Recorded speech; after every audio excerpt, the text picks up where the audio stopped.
Guys, welcome to the mashup. We're starting, or the new name, the mash. We're starting a little later today because we are starting something super new, and I'm so excited. We're doing the quantum series with Dr. Kristin Wild. Hello. Yes, thank you. You guys all know Kristin. She's been on a few times already, and we are fascinated. Well, I've become fascinated over the last year, 2 years into this quantum physics and this the connection we have to it. And something that we've connected on a lot is how this tunes into our reality and how we have this capability to create our own realities. And it's so cool, and how it's so expansive. It goes through from ancient times to now, and there's so many ways to dive into it.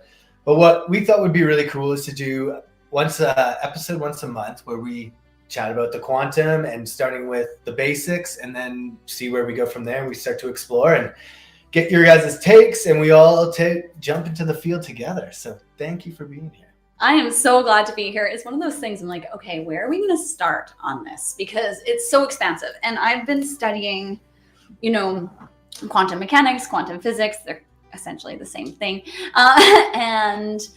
And then metaphysical science, spirituality. And it's funny because the more you study it, the more you see how interconnected it is. Yeah. So it's, there's a lot of this belief system out there that it's science or spirituality. Yes. And it's 100% and this is really exciting times for us. It's really exciting times because, a lot of quantum physics was based on just kind of like a belief system for a long time. It was like science could prove that it was going on, that there was the existence of it, but not exactly like how it works or what's going on there.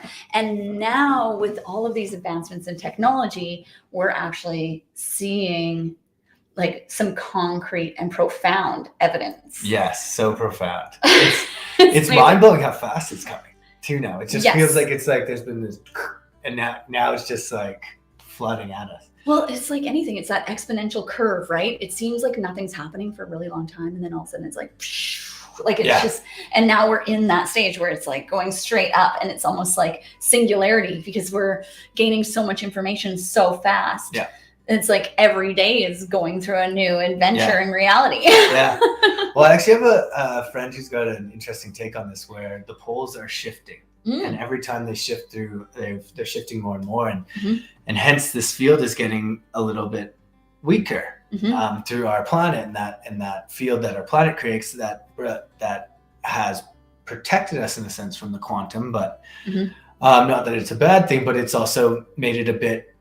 You have to get to higher frequencies to connect to it, where now it's become a bit easier, and why we're starting to see this bigger shift within everyone. That's interesting. And it seems like there are several factors at play too. So if you want to go more esoteric, first of all, that's like the super awesome science base. Then there is the fact that we're seeing massive solar flares right now, which is not a regular amount. There's like, at this exact time when we're recording, there's 13 Earth-facing solar flares, which is letting off a large amount of energy on like unleashing a huge amount of energy at our planet. And so of course we benefit from that. Like, we're made out of stars, that's where we came from. Yeah. So we're connected to it, right? And then there is, when we look at astrology, so astrology is gaining a lot more attention in the scientific field because, when you think about it, of course we're affected by these astral bodies around us, right? Yeah. And so we're seeing a lot of transitions in astrology that also connect to this time. And then we talk about too, those spiritual prophecies, they connect to this time and what we're going through in this evolution. So we have a big topic to cover. Huge topic. Could we not be in a better space then? Yes, it's so perfect. And what's so cool about this is I find and I don't know if this was something that happened with you, is for a very long time, I wasn't able to talk about, these ideas or concepts or theories with very many people. Yeah. And it wasn't, even quantum physics itself was not even really considered a real science until recently. Yeah. And I'll go through some stats here because it's like, I feel like it's really important that people kind of understand what the process is, where we're at with quantum physics. Yeah. And so if you don't mind, if we I'd could jump love into that, because I think that's something that really, even for myself, like, what is quantum physics? Like, right? Like, because we say quantum physics, but I think the majority of us don't even really fully understand what that is. Yeah. So let's break down some stuff. Let's do it. Okay. Let's get into it. So I wrote these notes down, but they're from really great websites. So this is my method. And so, okay, so we'll start with the definition of quantum entanglement, because this is going to help really understand what quantum physics is. So quantum entanglement is a theory within quantum physics, but it's the most interesting one to me. Yeah. It's like the most interesting part. Doing some quantum entanglement healing at the moment. We're in quantum entanglement all the time. Yeah. Well, that too. So the Oxford Languages Dictionary breaks down quantum entanglement as such: the phenomenon whereby a pair of particles are generated in such a way that the individual quantum states of each are indefinite. Okay. So they're not determined yet until they are measured, and I'm going to add into this, or observed. So and the act of measuring or observing one determines the result of measuring the other, even when at a distance from each other. So let me give a really good example of this, because this is confusing. Yes. And so the quantum, essentially, to really get it broken down, so quantum physics is the study of subatomic particles. Yes. And so that would be electrons, protons, neutrons, those, and then it gets even deeper. So that can be broken down even further. There's over 200 subatomic particles that have been detected. So, like, guaranteed there's way more. Yeah. So some of these subatomic particles are really interesting how they act. They do not fit within the Newtonian science system. So the Newtonian science system is kind of like gravity and trajectory and, like physics. Yeah. And so quarks, muons, neutrinos, positrons, and antimatter. Antimatter is the counterpart of an electron. So like the yang of the electron. What's that? Yang. Yeah, kind of like they are. Yeah, so it's really interesting. And so according to NASA, 68% of the universe is dark energy. So it's it's energy that has not materialized. 68% of our universe. Wow. And then 27% is dark matter. So matter has weight to it. So, or mass to it, I should say. Yes. Sorry, that's not the correct scientific term. It has mass to it. And so, and then only 5% of our matter in the universe is observable, that you can see. So your observable matter, this microphone's observable matter, this wall's observable matter, 5% of the entire universe. Right. So quantum physics deals with the other 95%. Which is so crazy, right? Mm-hmm. Like, it's just like, it's like the 5% we use 3% of our brain kind of thing. Yes. Yeah. And so quantum entanglement, this is where it gets really interesting. So we're talking about how these cells or groups of these subatomic particles can be connected. So say you have a proton on one end of the universe and another proton on the other end of the universe, and they are quantum entangled. Right. So essentially, say this proton is facing up and this proton is facing down. Like, physicists out there are going to be like, she's explaining this so weird, but that's fine. Just go with me, because it's not the point. Yeah. So it's like, so say this proton's going up, this proton's going down. Yeah. Now they're on the opposite ends of the universe. This one flips down, this one flips up at the exact same moment in time. So so Einstein did not like quantum physics. Yeah. Okay, I wrote down what Einstein called quantum physics: spooky action at a distance. Because there is the thought that no packet of information can travel faster than the speed of light. Yeah. Yet opposite ends of the universe, let's just say arbitrarily, the universe is 13 billion light years across.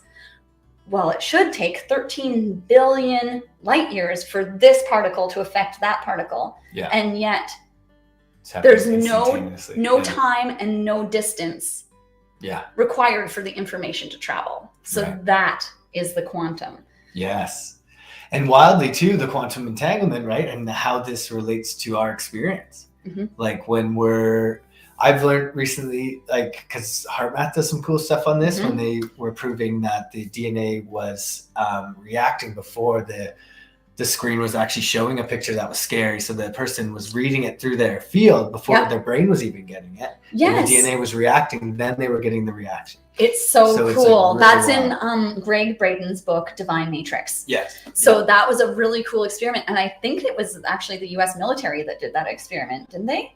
It was the U.S. military, or the HeartMath Institute has also done something similar. Yeah, I'm sure they've done similar ones, but it's really interesting. Yeah, because it was like, they measured this DNA under the microscope. And you could see when someone was watching something beautiful and loving, their DNA would spiral up into like a healthy state. And then if they were watching something really scary, then their DNA would denature. Mm-hmm. This is the thing. The DNA was not connected physically to the person. Yeah. Like the person's in another room. And then they took the experiment even further, didn't they? Where it was like 400 miles away. Yeah. And they were measuring the DNA, and it happened the exact moment. There was no time that passed between. Mm-hmm. So that is quantum entanglement. Yeah. And that is a trip. Yeah. And then that proves how we're, some of the only animals where it actually we're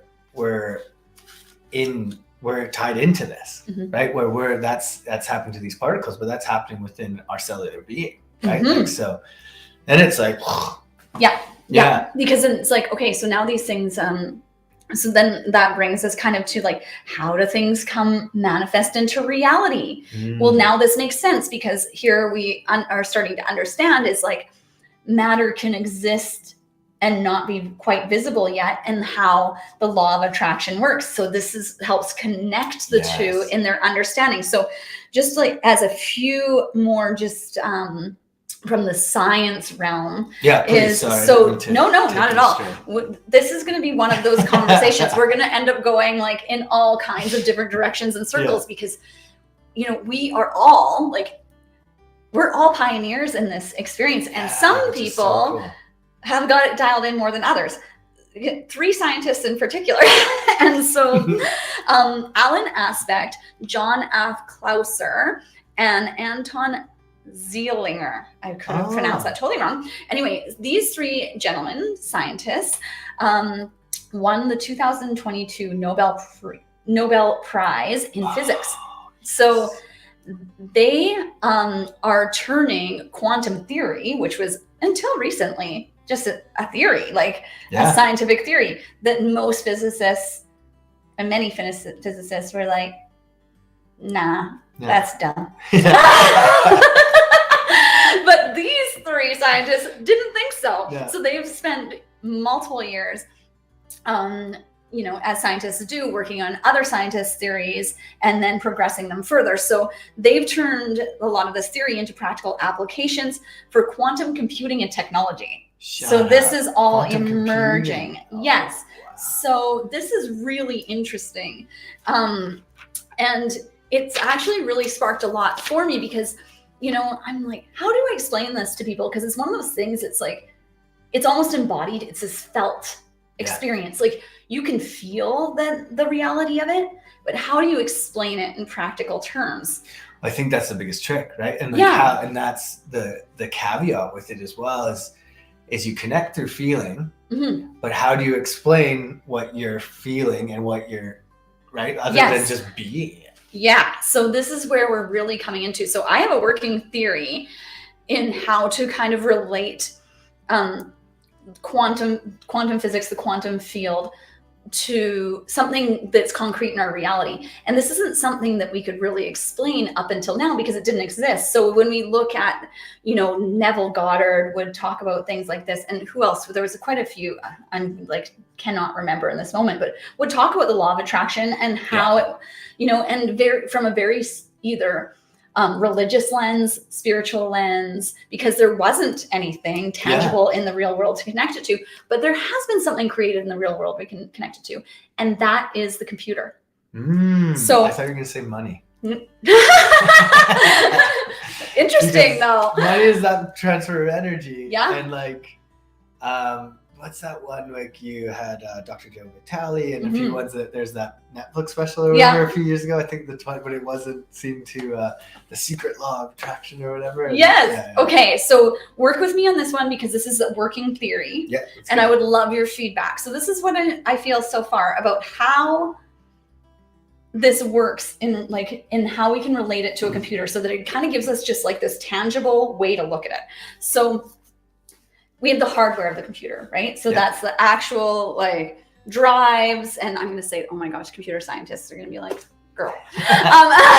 So, like the hardware of the computer is like all the stuff, all the guts of it. Like you can physically see all of this. So that is our physical brain and body. Okay. Is the hardware. And you can change the hardware. You can take things out and put things in, and you can change the hardware as you go along. So like we can change the physiology of our brain. We can change the physiology of our body by doing different things, right? And then the software of the computer is our subconscious. So it's storing all the information. It doesn't matter what you put in there, it's storing that's it. The programming. That's the programming. No matter it doesn't go, oh, I wonder if this is right or wrong. No, it just like it's like, does this work for me or not? No, it doesn't question anything. It's just your like consciousness is like the apps. So your conscious mind, I'll shut up. your conscious mind is the programmer. Okay. The person programming, or AI now, programming the software. Right. And so another programmer, so this is where it gets interesting. So the conscious mind is the programmer, and also what comes into the conscious mind, right? So a lot of environment has to do with our programming too. So this is why the conscious mind needs to be aware and alert. Yeah. Because if it's not, it's just allowing things into that subconscious software that isn't of benefit. Right. So we'll get deeper into that part. And then the internet is the quantum field. So you can go on the internet and pull whatever you want from the quantum field based on what you're putting in there. And how do you put it in there? So the tools for input are your microphone, your keyboard, your mouse. You use those to get into the internet, right? The quantum field. So that's your tools for input. And so our tools for input are what we see, what we hear, and what we receive from the quantum field. Cool. So it's like, and then, so our tools for observation is our screen and speakers. So that's how we see what's coming to us. So our eyes and our senses, our human senses, is how we experience what we've pulled from the quantum field. Right. So that is kind of like the working theory so far and how we can relate it. Now, I'm sure there's so much more to that. Yeah. But it's like, that all works. I love it. I love it. That's a great analogy. That actually makes a lot of sense, right? Like, I think that's really spot on.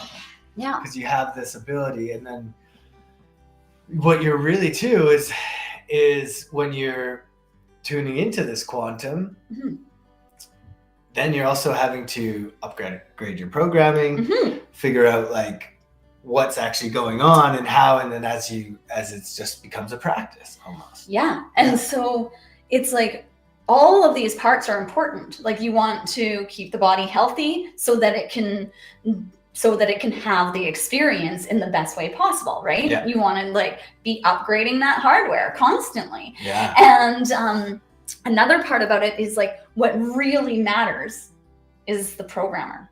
Yeah. What really matters is, so this is why conscious awareness is a big deal. Because when we are consciously aware of what it is we would like to pull from the quantum field and bring into material reality, right? Take that dark matter and unrealized potential energy. We want to create it into a physical, tangible thing. And this works not just with like objects, like money is one of them. Like, you know, you pull it in, we're pulling it in from the quantum field. Yeah. And so that's one of them. It also works in relationships. So if people say you want to pull in a romantic relationship, because I feel like a lot of human beings could relate to that, whether they're in one or looking for one, whatever it is. And so this is where quantum entanglement comes in. What you seek is seeking you, right? And so it can be something that's already physically in existence where you're pulling it into each other, because now you're putting in the field that that's what you would like. And it's funny because if people really want to be in like this specific type of relationship that's super loving and caring, and they're like, where's my person? Where's my person? It's like, well, have you become the person that's going to work well with that person? You can't pull it in until it can be a reality for you. Yeah. And the thing is often your person is mirroring exactly what you're doing. So if you're just sitting back waiting for the person to show up and you're not doing any of the programming, you're not doing any of the upgrading to be yourself, that person that can handle a relationship like that, that has the wherewithal to be in that relationship, it's not coming. Yeah. Well, and if you even, I like to think of it as magnets, right? Like, so if you have these different magnets, what's going to attract to it? So, and when you reflect on it and you reflect on your past so far and where you were in different relationships, that it's interesting, because you're like, and like the ones that were good and this maybe didn't work, and then the ones that weren't so good, and like where you were in that consciousness, and it makes a whole lot of sense. Yeah, it's a reflection of your programming. So this is why the programmer is so important. Yeah. What are you programming that software with? Yeah. Because that's where our power lies, that conscious choice. And that's where the spirituality ties in. Yeah. And the thing is it's like I said, it's and not or. It's just like now we're starting to really kind of get it. Like, it's like, oh, and so when we're like, oh my gosh, I wanted to manifest this thing and it didn't come to me. Yeah. Oh, it was coming. And so that's the thing, is you have to believe it to see it. So it's very backwards from the scientific paradigm we're coming out of, which was you have to see it to believe it. Yeah. Well, it doesn't work in this scenario. And so you are manifesting it, but you have to take the action. So it's like, we're just going to call it the quantum field, but you can call it the universe. You can call it source. You can call it the divine feminine, masculine. You can call it Jesus Christ. You can call it Mother Mary. You can call it whatever you feel connected to. Yeah. But I'm just going to call it the quantum field, because you do not need to even consider yourself a spiritual person to be a spiritual being, because hate to break it to you, we're all made of energy, and that's a spirit. Well, and that's the thing, right? That's why I find it so funny with this like label that is spirituality. Yeah. It's like, it can be spirituality is your own experience. Yes. It doesn't have to be this whatever. There is an infinite number of paths. Yeah. The intention is what matters. Every path is straight and narrow. Every one. It's like walking the edge of a knife. Yeah. You know, and yet it's going to look so different for every single person. Yeah. And that's what's so cool about that intention piece, and that when you look at it within the own human body, which you see in the other work that you do with autoimmune disease and stuff, and some of these magnificent people like Dr. Joe Dispenza and these guys who are like, but they healed themselves through that intention, through that belief, through that, and then so they had that. They did the belief to proving it, right? And then that connected on that cellular level. And then it's like taking the nudges from the field to meet it. Yeah. So it's like you're going to overhear someone in a coffee shop. Like this happened to me 2 weeks ago, and now I'm being coached to be on a very big speaking stage. Yeah. And it was from following the nudges from the universe. And it's like, things just start happening. Yeah. The more you believe it, the more instantaneous it happens. Yeah. And sometimes you want to make such a drastic shift. There needs to be this in-between time. And you're like, nothing's happening. And I'll give you a really good personal story. Do you want a personal story? Please. Okay, so Please. All the personal. Okay, so this is the thing. So we work at mastering different aspects at different times. You could be resonating at one frequency in one aspect of your life and resonating at another frequency in another aspect of your life. You can be like a total master in one area and just like a little noob in another. So which I think people can relate when it comes to like work and love. And so that's, I'll give you the personal story. And so romantic relationships has always been a strange thing for me. Like it's not something that I've tried and I haven't mastered yet. I'm working away at it. And so I kind of went through this phase. I'm a solo mom and I like my life. I like it. And then I went through this phase where I was like, I kind of want to date and I want a person, you know, that kind of thing. And so I started going on online dating, which was a first for me in my entire life. So that was interesting. Yeah. And this it is a full-time job. Yeah. Okay, side note. But anyway, and so then I decide, I'm like, I had this thing where I'm like, I don't think I can really trust myself in relationships. I can trust myself in so many things in life, but I don't feel like I trust myself here. Yeah. And then I was like, come on. And then I was like, this is what I'm going to do. I'm going to go on dates and I'm going to listen to what my body tells me no matter what. So I'm going to take those nudges as the universe is telling me yes or no. And I'm not going to let my thoughts about it interfere. And so sure enough, I go out on some dates, really nice people, got along so well, laughed all night, spent hours together. And so I know how to listen to my body, and I can teach that after this story if you want. But I just had this feeling for these few dates that I went on, had this feeling in my body, like this is a no. Yeah. And I didn't know why. I was like, everything seemed fine. And so this happened 3 times where I just said to the person, like, even though I was like, my mind was like, just move forward. It's fine. Like, see where it goes. Right. Yeah. Like nothing's going on. And then I was like, nope, listening to my body, I'm going to ignore what's going on up there. And sure enough, each time I would just say, hey, I just have this feeling and I'm not going to ignore it. I said exactly what was going on. I'm just not going to ignore it. And, you know, really enjoyed our time together. It's not personal at all, but I'm going to just end things here because I don't see it like moving forward. Yeah. The reactions instantly from each of these people in different ways told me immediately that my instincts were right, that the feeling in my body was right. And so it was really interesting because then I was kind of like, okay, I think I'm good on like the dating thing now. And I've seen that. And it was just so interesting because I had thought I was trying to manifest like a partner coming in. And so after this, I just said to the universe, I'm like, you know what?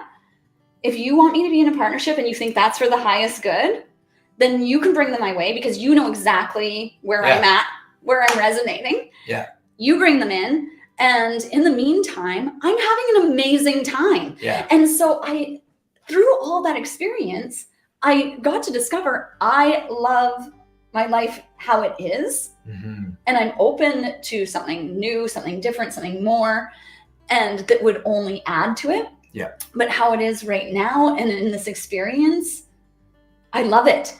And so if I had had that instant manifestation of the person, I wouldn't have had that experience. And now what I'm manifesting completely changed. Yeah. And you have this acute radar because you've kind of hacked dating then too, right? Well, the only way it would throw you off. You can do this in anything. Yeah, I immediately thought something. I was like, oh, I'm going to use this or something. But because the only thing that would, like, you know, and if someone, they're like, oh, you know, I really appreciate your process. That's so cool. I hope you have a wonderful life or whatever the response is. And you'd be like, huh. Then I would have to question my gut feeling. Yeah. Right? But that did not happen. Yeah. It's like your gut feeling is never wrong. And it doesn't mean there's something wrong with the person. No. It doesn't mean there's something wrong with the circumstance even. It means it's not going click for you. There's a misalignment there. Yeah. And the more we are aware of that and move towards what's in alignment for us, feels good, feels comfortable, and move away from the things where we feel out of alignment. Yeah. That is where anxiety goes away. Yeah. We live more in the flow of life. And this is like a visceral thing that happens. So it's interesting. It's so interesting, and how it all plays out, because we're all in this creation flowing state. But like, so what someone broke it open for me just recently, actually, with even the people in our lives and how we are creating them in our lives. So there are some sort of reflection of us, whether it's a small fear that you didn't even really resonate with, that's been pushed way over here, that's being brought in somewhere else with someone, but we're everything. Every person, everywhere we go, there's no like, it's like, it's really wild to wrap your head around, because then it starts to be like, okay, like, so well, and I know, and so you kind of have this like frequency where you kind of reside in for the most of the time, right? That you're just like, it's kind of like your median frequency. And so, and this again goes back to those subatomic particles, and they're like what they're resonating at. So I think we'll get deeper into the measurement of frequencies as we go along. So we'll just skip that part for now. But so what people can notice is like, say you're in a marriage for a long time. What happens is if one person is continuously upgrading their programming and upgrading everything, and they want to keep moving forward, and the other person in that relationship is like, no, I'm cool in this frequency. So again, this isn't right or wrong. It just is what it is, right? They're like, no, I'm cool in this frequency. What ultimately ends up happening is the frequencies become so far apart, they can barely be, it's like, so you talk about magnets coming together. This is the repulsion. You can barely, the person whose frequency is increasing can barely stand to be in the same room with them anymore. So here's someone that they were deeply in love with, really resonated with at some point in time. And then they can barely even stand being in their presence anymore. And it's not because they don't like them or like, well, it's that magnet theory again, right? When you have two opposite magnets, you try and push them together, and they go, it just does, right? So it's not even like this thing we get caught up in without getting too far onto emotional stuff, but it's just even that vibration that we're at doesn't allow us. Well, and that's the thing is, we can't take out the emotional side either, because our emotions is like really good indicators of what's going on. And with the other not caveat, but indicators of what's going on. So this beautiful, like, I think of it as from a power engineering background. I think of the screens and all the levels and the pressures, and I'm like, okay, this is a ding. But it's also the connection piece. So it's also like the tool we need. So it's like this plays an important role, but it can really overcome us as well. And I think that's why the vibrations, like, and when we say lower and higher, I think people, it can be misconstrued as better or worse, but I think they're all equal, right? Like, I know it's like you want to do it on a horizontal way, but then it still looks like it's going up, and like that's not the point. Like, some people really enjoy being on that like certain frequencies, and some people are like, I want to experience all types of different frequencies. And I think we've talked about this before, and it's not that one frequency is better than another, but there are frequencies that feel better than others. For sure. But also what are they in their story why have they created that story to go to that frequency, if you will, like to the whatever gift there is for them there. Because they've created that reality for a reason, right? We all done it throughout time, and that gets really sensitive, because then you start to be like looking at everything differently. Well, so it's really this. It's like, okay, you want that? This is like essentially what the quantum field / the universe, source energy says to us. Okay, you want that? Become it. Here's all the things that will give you the tools to become that. So that you match the vibration of what it is you want. Right. So it's like, there's a, and this is why the law of attraction, when you're like, I wish to win $3 million. And then you just sit there and like, it doesn't work like that. Yeah. It is a relationship. You are in a relationship with that. And so you have to take the inspired action when called to, when you have those thoughts or inklings coming in from the quantum field. And it might be like, hey, go work at a coffee shop today. Yeah. Or, hey, Google this subject. Yeah. Hey, read this book. Like, it's pretty subtle. So you have, when those thoughts come in, it's learning to follow them and listening at the same time to what's going on in your body. Go through that real quick? So I'm pointing at my stomach, but that's not where everybody feels it. I'll just explain how like I do it, and then you can maybe you can give some feedback in what your experience would be. Okay.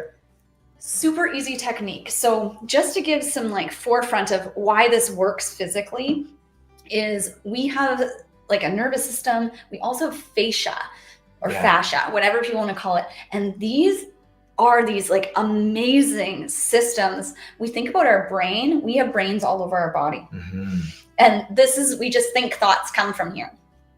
It's like, no, they're all over our body. And so we're going to feel things in different places. And a lot of the brain centers in our body can read information a lot quicker than our brain can articulate it, because it's reading the environment. These are really amazing senses. So it's reading the environment and it's picking up cues before your brain can put all the pieces together. Cool. That's why a lot of like when we learn lessons, it's in hindsight, not right in the moment, because the brain takes a minute to integrate all of that. So the body takes 0 minutes. So what you want to do is just be like, what feels like a yes to me? Yeah. What feels like a yes to me in my body? Like, think of a time where it was just like the best, like that you're in flow, everything's great. Like, it's just like, everything just goes bing, bing, bang, like lines up. It's like, how does that feel? To me, I feel light. My shoulders drop. I can breathe clearly. Yeah. I just feel like at ease. Like I'm just like, totally. My nervous system's so calm. Like just chill. Yeah. Chill. That's how I feel. That's a yes. That's a yes for me. A no for me, I feel it in my solar plexus. So I feel it in my, like right here. It's like, feels like it's on fire. Okay. And I used to live like that for majority of my life because I ignored that. A lot of people feel this is anxiety. And really that's just your body saying, I know. Yeah. And it's like, are you listening? We're saying no. And so that's where it affects our nervous system. People get sick, all these things, because we're ignoring what our bodies are like telling us. Yeah. And so for me, it's on fire. And so sometimes I find like something feels like a no, and I'm like, this doesn't make sense. Like, this is like seems like a good avenue. And then it's like, oh, okay. It's like not right now. So a no can be different things. So it's like, does it feel that strongly every time, or is it, if it's going to be a no, it gets more intense? So it'll be so I find like if it's really like this is not a good scenario, it amps up. Like it's like, get out of here. But if it is something that it's no right now but might be yes later, is it more subtle? So you will just like, it will sit with you. So like if you keep moving forward and it's like, and then it's like, okay, what do I need to adjust here? Right. What's not going click for me? And then let your mind go to work. Yeah. It's like, okay, what's not working here? What part of this needs to be adjusted so that I can feel that alignment, feel that yes. Yeah. And so it's really just an indicator. This is out of alignment with my frequency. This is out of alignment with my intention of what it is I'm moving towards. Because often we can think one thing that we're moving towards, like in that story I just told, and end up completely different. That's not actually what I wanted. I wanted this feeling. Yeah. And I can have it here. Yeah. And you don't get to explore that without going through that. Mm-hmm. So, and have you seen with others that you shared with this, do people have different areas of the body where it seems to come up? Yes. So some people feel it in the throat.